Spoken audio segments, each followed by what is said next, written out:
आप सभी को नमस्कार। मेरा नाम मनोज पांडे और आप देख रहे हैं ईवी हिंदी। और दोस्तों, जैसा कि आप जानते हैं, हाल ही में हीरो मोटोकॉर्प की तरफ से उनका पहला इलेक्ट्रिक स्कूटर वीदा V1 लॉन्च कर दिया गया है। तो मैंने सोचा क्यों ना आपके लिए कंपेयर किया जाए ओला S1 Pro को और वीदा V1 Pro को, और देखा जाए कौन सा इलेक्ट्रिक स्कूटर आपके लिए बेहतर हो सकता है। लेकिन इस कंपैरिजन को शुरू करने से पहले मैं आपके सामने एक बात रखना चाहूँगा। देखिए, वीदा V1 को लॉन्च करते समय उसकी बहुत ज़्यादा डिटेल्स कंपनी की तरफ से नहीं बताई गई हैं। तो इस कंपैरिजन में उन्हीं डिटेल्स को मैं कंपेयर कर पाऊँगा ओला S1 Pro की, जो डिटेल्स वीदा V1 Pro में आउट हो चुकी है। तो अगर आपको लगे कि यार ये detail ground clearance, wheel base, seat height, ये सब इस कंपैरिजन में नहीं बताया गया, तो देखिए डिटेल्स अभी वीदा की तरफ से नहीं रिवील की गई हैं। जो डिटेल्स रिवील की गई हैं उन्हीं के बेसिस पर आज ये कंपैरिजन किया जाएगा।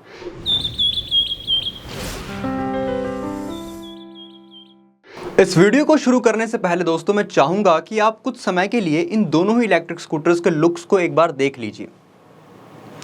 मैं जानता हूँ लुक्स के बारे में ऐसे कहा नहीं जा सकता एकदम सटीक तरीके से कि कौन सा बढ़िया है और कौन सा खराब, क्योंकि सबकी अपनी अपनी पसंद हो सकती है। किसी को, मैं जैसा बोलता आया हूँ कि किसी को गुलाब जामुन पसंद हो सकते हैं तो किसी को रसगुल्ले पसंद हो सकते हैं। तो दोनों ही लुक्स अपनी अपनी कैटेगरीज में अच्छे दिखते हैं देखने में। जहाँ ओला का लुक अगर मैं कहूँ तो मुझे देखने में ओला का जो लुक है थोड़ा साइलेंट सा लगता है, जहाँ वीदा का जो लुक है वो मुझे एग्रेसिव देखने में लगता है।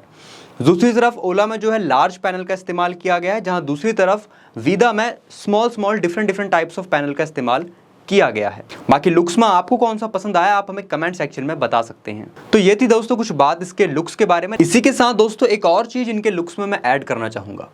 देखिए, ओला S1 के लुक्स को आप चेंज नहीं कर सकते हैं, उसमें कुछ भी आप कस्टम तरीके से मॉडिफाई नहीं कर सकते हैं। जहाँ वीदा में आपको क्या देखने को मिलता है कि आप इस इलेक्ट्रिक स्कूटर के बूट स्पेस को हटा सकते हैं। फिलहाल कंपनी की तरफ से उसे टाइट किया गया है स्क्रूज की मदद से, लेकिन आप उन स्क्रू को खोलकर उसके बूट स्पेस को निकाल सकते हैं। और जो उसकी सीट है वो पार्टीशन किया गया है 2 सीट्स में, तो उसकी सीट को भी आप रिमूव कर सकते हैं। आप जब चाहें उसको डबल सीटर बना सकते हैं और जब चाहे आप उसे सिंगल सीटर स्कूटर बना सकते हैं, जो कि आपको ओला S1 में नहीं आप कर सकते, लेकिन वीदा में आप ये चीज़ कर पाएंगे। अब लुक्स की अगर बात हो रही है दोस्तों, तो इसी के साथ मैं आपको कलर्स के बारे में भी बता देता हूँ। देखिए, ओला S1 Pro में आपको बहुत सारे कलर्स के ऑप्शन मिल जाएंगे। करीबन 11 कलर्स के ऑप्शन आपको ओला S1 Pro में देखने को मिल जाते हैं, जैसे white, yellow, pink, silver, blue, black, red, midnight blue और खाकी कलर, जिसके आपको 10,000 एक्स्ट्रा देने होते हैं। वहीं अगर बात की जाए दोस्तों वीदा V1 Pro में मिलने वाले कलर्स की, तो देखिए लॉन्च के दौरान तो वाइट और ऑरेंज, ये 2 कलर्स ही देखने को मिले थे जो कि ड्यूल टोन में हैं। एक डिफरेंस क्या आता है कि ओला के जो इलेक्ट्रिक स्कूटर्स हैं वो ड्यूल टोन कलर में नहीं होते हैं, जहां वीदा के electric scooters dual tone colour में आपको देखने को मिलते हैं। तो लॉन्च के दौरान तो दोस्तों मैट वाइट और मैट अब्रेक्स ऑरेंज कलर दिखाया गया था, लेकिन इसी के साथ बताया जा रहा है कि इसी में आपको स्पोर्ट्स रेड और ग्लोसी ब्लैक भी देखने को मिल सकता है। ये तो बात हो गई है दोस्तों कलर्स के बारे में, लुक्स के बारे में। अब बात करते हैं ज़रूरी पॉइंट्स के बारे में, जैसे कि रेंज को लेकर अगर हम बात करें तो देखिए ओला S1 Pro में क्लेम किया जाता है कि आपको 180 किलोमीटर की रेंज मिलेगी, और कंपनी के द्वारा बताया जाता है कि रियल रेंज आपको 170 किलोमीटर मिल सकती है, जहां कुछ लोग कहते हैं कि उन्हें 150 किलोमीटर के आसपास रियल रेंज मिल जाती है। अब अगर हम बात करें वीदा के इलेक्ट्रिक स्कूटर की रेंज के बारे में, तो यहाँ कंपनी क्लेम कर रही है कि इसमें आपको 165 किलोमीटर की रेंज मिलेगी एज अ क्लेम्ड रेंज। और जहाँ तक मुझे लगता है कि इस इलेक्ट्रिक स्कूटर में जो रियल रेंज है आपको वो 130 से 150 के आसपास तो मिल ही जाएगी, क्योंकि देखिए हीरो मोटोकॉर्प एक नई कंपनी नहीं है, एक इस्टेब्लिश और एक ब्रांडेड कंपनी है, तो इनके द्वारा कई सारे टेस्ट किए गए होंगे रेंज को लेकर। तो कंपनी जो क्लेम्ड रेंज बता रही है उससे रियल रेंज मुझे नहीं लगता कि बहुत ज़्यादा कम, आप ऐसा नहीं होगा कि आपको 100 किलोमीटर के आसपास या उससे कम रियल रेंज मिल रही है। तो ज़्यादा से ज़्यादा मुझे लगता है कि 120 किलोमीटर कम से कम इतना तो आपको मिल ही जाएगा इस इलेक्ट्रिक स्कूटर में। रेंज के बाद हम बात करते हैं दोस्तों इनके बैटरी कैपेसिटी की। देखिए, ओला S1 Pro में 4 किलोवाट आवर के लिथियम आयन बैटरी पैक का इस्तेमाल किया जा रहा है, जो कि फिक्स्ड है उसके फ्लोर बोर्ड में। आप उसे रिमूव नहीं कर सकते, कहीं और ले जाकर चार्ज नहीं कर सकते, आपको स्कूटर समेत उस बैटरी को चार्ज करना होगा। जहाँ दूसरी तरफ आपको वीदा में रिमूवेबल बैटरीज दोस्तों देखने को मिलती है, और इस इलेक्ट्रिक स्कूटर में 3.94 किलोवाट आवर के लिथियम आयन बैटरी पैक का इस्तेमाल किया जा रहा है। इसमें 2 बैटरीज लगाई गई हैं जिनकी टोटल मिलाकर जो कैपेसिटी है वो 3.94 किलोवाट आवर है, और इनको आप जब चाहें रिमूव कर कर अपने घर में चार्ज कर सकते हैं। और वीदा की तरफ से दोस्तों आपको कई ऑप्शंस मिल जाते हैं चार्जिंग के, जैसे आप इसे रिमूव कर कर अपने घर में चार्ज कर सकते हैं। इसी के साथ आपको स्कूटर में चार्जिंग पोर्ट मिल जाता है, वहाँ पर आप स्कूटर को लगाकर चार्ज कर सकते हैं पोर्टेबल चार्जर की मदद से। साथ में आप इसे फास्ट चार्ज भी कर सकते हैं। वहीं ओला में भी आपको hyper charger, fast charger, portable charger जैसे ऑप्शन मिल जाते हैं, लेकिन उसकी बैटरी को आप रिमूव नहीं कर पाएंगे। और अगर चार्जिंग टाइम की ही बात की जाए दोस्तों, तो देखिए ओला S1 Pro को आप 0 to 100% चार्ज कर सकते हैं 6 घंटे 30 मिनट में, 6 आवर 30 मिनट में। जहां दूसरी तरफ आप वीदा V1 Pro को दोस्तों आप चार्ज कर सकते हैं 0 to 80% 5 आवर 55 मिनट, यानी कि 5 घंटे और 55 मिनट में। तो कहीं ना कहीं वीदा V1 Pro का टाइम भी ओला जितना ही है, लगभग उसको भी 0 to 100% होने में लगभग 6.5 घंटे के आसपास तो लग ही जाएंगे। वहीं वीदा V1 Pro को आप 0 to 80% भी चार्ज कर सकते हैं फास्ट चार्जर की मदद से 1 घंटे में। अब बैटरी और चार्जिंग टाइम के बाद क्यों ना बात की जाए इनके मोटर की। तो यहाँ पर हम मोटर को अगर देखें तो ओला S1 Pro में दोस्तों मिड ड्राइव IPM मोटर का इस्तेमाल किया जा रहा है, जिसकी पीक पावर है 8.5 किलोवाट और कॉन्टिन्यूस पावर होगी 5.5 किलोवाट। वहीं दूसरी तरफ वीदा V1 Pro में दोस्तों हब माउंटेड मोटर का ही इस्तेमाल किया जा रहा है, जो कि व्हील के अंदर नहीं है, वो व्हील के बाहर है मोटर, स्विंग आर्म के नीचे। इस मोटर की जो दोस्तों पीक पावर होगी वो होगी 6 किलोवाट और कॉन्टिन्यूस पावर होगी लगभग 3.9 किलोवाट। अब इस मोटर से जनरेट होने वाले टॉर्क के बारे में हम बात नहीं कर पाएंगे दोस्तों, क्योंकि वीदा V1 में आपको टॉर्क की डिटेल्स नहीं बताई गई हैं। तो हम बात करते हैं एक्सेलरेशन की। अगर हम कंपेयर करें इनके एक्सेलरेशन को, तो ओला S1 Pro में दोस्तों आपको 0 to 40 किलोमीटर पर आवर की स्पीड पर जाने में लगते हैं 2.9 सेकेंड, ऐसा कंपनी बताती है। और कंपनी ने एक टर्म्स एंड कंडीशन में बताया कि जब ओला S1 Pro में MoveOS 3.0 अपडेट आ जाएगा, तब उस समय इस इलेक्ट्रिक स्कूटर को 0 to 40 किलोमीटर पर आवर जाने में 2.9 सेकेंड लगेंगे। इसी के साथ अभी वीदा V1 Pro की बात की जाए तो इस इलेक्ट्रिक स्कूटर में आपको 0 to 40 किलोमीटर पर आवर जाने में 3.2 सेकेंड लगते हैं। तो मोटर पावर में और एक्सेलरेशन में ओला S1 Pro दोस्तों आगे नजर आता है वीदा V1 Pro से। अब अगर हम सस्पेंशन की बात करें दोस्तों, तो यहाँ पर आपको ओला S1 Pro में सामने की तरफ सिंगल फॉक सस्पेंशन देखने को मिलेगा और रेयर साइड में मोनोशॉक सस्पेंशन देखने को मिलेगा। वहीं दूसरी तरफ वीदा V1 Pro में भी आपको सामने की तरफ टेलीस्कोपिक सस्पेंशन देखने को मिलेगा और रेयर साइड में मोनोशॉक सस्पेंशन देखने को मिलेगा। तो सस्पेंशन में मुझे ऐसा लगता है कि वीदा V1 Pro ज़्यादा अच्छा परफॉर्म कर सकता है, क्योंकि वहाँ पे सामने की तरफ टेलीस्कोपिक दिया गया है as compared to single fork. लेकिन अगर मैं बात करता हूँ ब्रेक्स के बारे में दोस्तों, तो यहाँ पर ओला S1 Pro में सामने की तरफ भी आपको डिस्क ब्रेक मिलती है और रेयर साइड में भी डिस्क ब्रेक मिलती है, जिससे आपका ब्रेकिंग एक्सपीरियंस काफ़ी अच्छा हो जाएगा। जहां वीदा V1 Pro में आपको सामने की तरफ डिस्क ब्रेक मिलती है, लेकिन रेयर साइड में इसमें ड्रम ब्रेक्स का इस्तेमाल किया गया है। इसी के साथ दोस्तों अगर इलेक्ट्रिक स्कूटर में मिलने वाले मोड्स के बारे में हम बात करें, तो यहाँ पर ओला S1 Pro में आपको 4 मोड्स देखने को मिलते हैं, इको, नॉर्मल, स्पोर्ट और हाइपर। जहां दूसरी तरफ वीदा V1 Pro में भी आपको 4 मोड्स देखने को मिलते हैं, इको, राइड, स्पोर्ट और कस्टम। देखिए कस्टम मोड में दोस्तों आप खुद का अपना एक मोड बना सकते हैं वीदा के 100+ कॉम्बिनेशंस में से। अब मोड्स की बात हो ही रही है तो टॉप स्पीड की बात की जाए। देखिए ओला S1 Pro में आपको 116 किलोमीटर पर आवर की टॉप स्पीड देखने को मिलती है, जहां वीदा V1 Pro में आपको 80 किलोमीटर पर आवर की टॉप स्पीड ही देखने को मिलती है।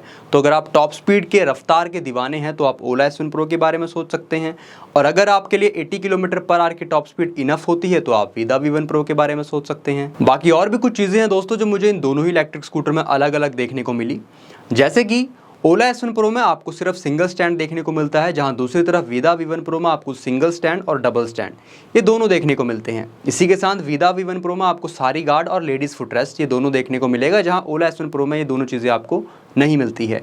इसी के साथ दोस्तों दोनों ही इलेक्ट्रिक स्कूटर में टच स्क्रीन 7 इंच की डिस्प्ले का इस्तेमाल किया गया है। और अगर इनकी इस टच स्क्रीन डिस्प्ले की बात की जाए तो यहाँ पर मुझे ओला S1 Pro में डॉक्यूमेंट अपलोड करने का फीचर नहीं दिखता है, जहां दूसरी तरफ आप वीदा V1 Pro में अपने डॉक्यूमेंट्स को अपलोड कर सकते हैं। मान लीजिए आपके पास लाइसेंस, रजिस्ट्रेशन इस तरह के डॉक्यूमेंट्स हैं, तो आप उन्हें अपने व्हीकल में स्टोर कर सकते हैं ताकि आप कहीं भी अपना व्हीकल लेकर जाए तो आपके डॉक्यूमेंट्स आपके साथ रहे, जहां दूसरी तरफ ओला में आपको आपके डॉक्यूमेंट्स कैरी करने पड़ेंगे। इसी के साथ दोस्तों अगर मैं बात करूं GPS कनेक्टिविटी की, तो यहाँ पर आप ओला S1 Pro में क्या कर सकते हैं कि आप उसकी स्क्रीन में ही अपनी डेस्टिनेशन को पिक कर सकते हैं, स्टार्टिंग पॉइंट को पिक कर सकते हैं और वहाँ से अपनी जर्नी को स्टार्ट कर सकते हैं, और पूरा एक मैप आप उसमें देख सकते हैं। आप मैप के अकॉर्डिंग उसमें टर्न ले सकते हैं, गलियाँ देख सकते हैं, रोड्स देख सकते हैं, और ओला जो है मैप माई इंडिया का इस्तेमाल करता है। वहीं दूसरी तरफ वीदा V1 Pro में आपको GPS कनेक्टिविटी में इस तरह का मैप देखने को नहीं मिलेगा, उसमें आपको TVS की तरह टर्न बाय टर्न नेविगेशन देखने को मिलेगी। यानी कि अगर आपको सामने की गली से लेफ्ट लेना है तो उसमें लेफ्ट साइन दिखाएगा, आपको गली देखने को नहीं मिलेगी। इसी के साथ दोस्तों वीदा V1 Pro में एक लिंप होम का फीचर दिया गया है, जिसका मतलब अगर आपका स्कूटर किसी कंडीशन में बंद हो जाता है, मान लीजिए अगर स्कूटर के कंट्रोलर में कोई दिक्कत आ गई, तो उस कंडीशन में आप क्या कर सकते हैं कि अपने लिंप होम फीचर की मदद से 10 किलोमीटर/आवर की टॉप स्पीड के साथ आप 8 किलोमीटर का डिस्टेंस तय कर सकते हैं, जहां आपको ओला में लिंप होम जैसा कोई फीचर नहीं मिलता है। और इसी के साथ दोस्तों ओला S1 Pro और वीदा V1 Pro ये दोनों ही कीलेस इलेक्ट्रिक स्कूटर है, बिना चाबी के आप इन इलेक्ट्रिक स्कूटर को ऑन कर सकते हैं। लेकिन ओला S1 Pro में मुझे पासवर्ड देखने को मिला, उसके स्क्रीन में आप उसमें पासवर्ड एंटर कीजिए, उसके बाद जो इलेक्ट्रिक स्कूटर है स्टार्ट किया जाता है। लेकिन जितनी भी वीडियोस मैंने अभी तक वीदा V1 Pro की देखी है उसमें मुझे पासवर्ड तो देखने को नहीं मिला है। तो मुझे लग रहा है कि शायद उसमें आपको बजाज की तरह एक की दी जाएगी, और अगर वो की से आप स्कूटर के 1.5 मीटर की दूरी पर हैं तो आप स्कूटर को बटन दबाकर स्टार्ट कर सकते हैं। इसी के साथ आपको ओला S1 Pro में दोस्तों म्यूजिक का ऑप्शन मिल जाता है, आप उसमें गाने सुन सकते हैं, लेकिन वीदा V1 Pro में आप म्यूजिक नहीं सुन सकते हैं। और इतना ही नहीं दोस्तों, अगर मैं इनके फ्लोर बोर्ड की बात करूं तो यहाँ पर ओला S1 Pro में कर्व फ्लोर बोर्ड का इस्तेमाल किया गया है, जिसकी मदद से आपको उसमें सामान रखने में दिक्कत आ सकती है। और फ्लोर बोर्ड में एक पार्टीशन भी है बीच में, जहां पर वीदा V1 Pro में एक स्ट्रेट फ्लोर बोर्ड का इस्तेमाल किया गया है, तो आप उसमें सामान अच्छे से रख पाएंगे। और ऐसे ही बहुत सारे डिफरेंस आपको इन दोनों इलेक्ट्रिक स्कूटर में देखने को मिल जाएंगे। मैं जानता हूं कि बहुत से डिफरेंस में मिस कर रहा हूँगा अभी, अगर आपको कुछ ऐसे डिफरेंस पता है तो आप कमेंट सेक्शन में जरूर बताइए, मैं उस कमेंट को पिन कर दूंगा, ताकि और भी लोग जो इस वीडियो को देख रहे हैं उनकी भी मदद हो और उनको भी पता लगे कि क्या क्या डिफरेंस इन इलेक्ट्रिक स्कूटर्स में मिल जाएंगे। अब बात करते हैं दोस्तों इनके बैटरी वारंटी की। तो देखिए यहाँ पर ओला S1 Pro में आपको इसकी बैटरी पर 3 साल या अनलिमिटेड किलोमीटर्स के लिए वारंटी मिल जाती है, जहां दूसरी तरफ वीदा में आपको इसकी बैटरी पर 3 साल या 30,000 किलोमीटर के लिए वारंटी मिलती है। और मैं अगर बात करूं इनके फाइनल प्राइस के बारे में, तो यहाँ पर ओला S1 Pro में दोस्तों अभी एक ऑफर चल रहा है फेस्टिव सीजन को लेकर, तो 10,000 का डिस्काउंट मिल रहा है। वैसे इस इलेक्ट्रिक स्कूटर की कीमत है दोस्तों 1,39,999, लेकिन डिस्काउंट के चलते इस इलेक्ट्रिक स्कूटर की कीमत फिलहाल है 1,29,999। हालांकि अगर आप खाकी कलर लेते हैं तो फिर आपको 10,000 एक्स्ट्रा देने होंगे। इसी के साथ वीदा V1 Pro की एक्स शोरूम कीमत है दोस्तों 1,59,000 रुपीज़। और अभी वीदा V1 Pro सिर्फ जयपुर, बैंगलोर और दिल्ली इन तीनों ही सिटीज़ में अवेलेबल है। अदर सिटीज़ के लोग इसे अभी नहीं बुक कर सकते, लेकिन ओला S1 Pro pan India available, आप उसे कहीं भी बुक कर सकते हैं। इस वीडियो को बनाने के बाद हमारे पास कुछ और डिटेल्स वीदा V1 Pro की आई दोस्तों, तो मैंने सोचा क्यों ना इसको अभी ही आपके लिए कंपेयर कर दिया जाए। वो डिटेल्स कुछ इस प्रकार हैं, जैसे कि वीदा V1 Pro की सीट हाइट है दोस्तों 780 mm और ओला S1 Pro की सीट हाइट है 792 mm। तो यहाँ पर आप देखेंगे 12 mm का डिफरेंस है दोनों ही सीट हाइट में। इसी के साथ ग्राउंड क्लियरेंस की बात करें तो वीदा V1 Pro का ग्राउंड क्लियरेंस है दोस्तों 155 mm और ओला S1 Pro का ग्राउंड क्लियरेंस है दोस्तों 165 mm, यानी कि 10 mm का डिफरेंस। व्हील बेस की अगर हम बात करें तो वीदा V1 Pro का व्हील बेस है दोस्तों 1301 mm और ओला S1 Pro का व्हील बेस है दोस्तों 1359 mm, यानी कि लगभग 58 mm का डिफरेंस यहाँ पर आपको देखने को मिलेगा दोनों के ही व्हील बेस में। कर्व वेट की अगर हम बात करें तो दोनों ही इलेक्ट्रिक स्कूटर्स का कर्व वेट है दोस्तों 125 किलोग्राम। टायर साइज़ की बात करें तो दोनों ही इलेक्ट्रिक स्कूटर्स में फ्रंट और रेयर में 12 इंचेस के टायर का इस्तेमाल किया गया है। और ग्रेडेबिलिटी की अगर हम बात करें तो वीदा V1 Pro की ग्रेडेबिलिटी है दोस्तों 20 डिग्री, जहां ओला S1 Pro की ग्रेडेबिलिटी है दोस्तों 15 डिग्री, यानी कि 5 डिग्री ज़्यादा है वीदा V1 Pro में। अब अगर हम बात करें व्हीकल वारंटी की जो आपको इस स्कूटर के साथ मिलेगी, तो यहाँ पर वीदा V1 Pro में आपको व्हीकल वारंटी मिलती है 5 साल या 50,000 किलोमीटर के लिए, जहां ओला S1 Pro में व्हीकल वारंटी मिलती है आपको 3 साल या 40,000 किलोमीटर के लिए। हालांकि कुछ और पैसे देकर आप अपनी इस व्हीकल वारंटी को एक्सटेंड कर सकते हैं ओला S1 Pro में। तो दोस्तों ये था पूरा ही कंपैरिजन इन दोनों इलेक्ट्रिक स्कूटर के बीच का। अब आपको कौन सा इलेक्ट्रिक स्कूटर पसंद आया आप हमें कमेंट सेक्शन में ज़रूर बताइए। जिसको ज़्यादा कमेंट्स मिले समझिए वही इलेक्ट्रिक स्कूटर विनर है इस कंपैरिजन का। और आपके क्या विचार है इस दोनों ही इलेक्ट्रिक स्कूटर के बारे में आप हमें कमेंट सेक्शन में वह भी बता सकते हैं। अब मिलेंगे एक और नई वीडियो में एक और नई जानकारी के साथ। ये वीडियो लेकिन अगर आप यहाँ तक देख चुके हैं तो कृपया नीचे दिख रहे सब्सक्राइब बटन को प्रेस करना ना भूलें। Go green go electric.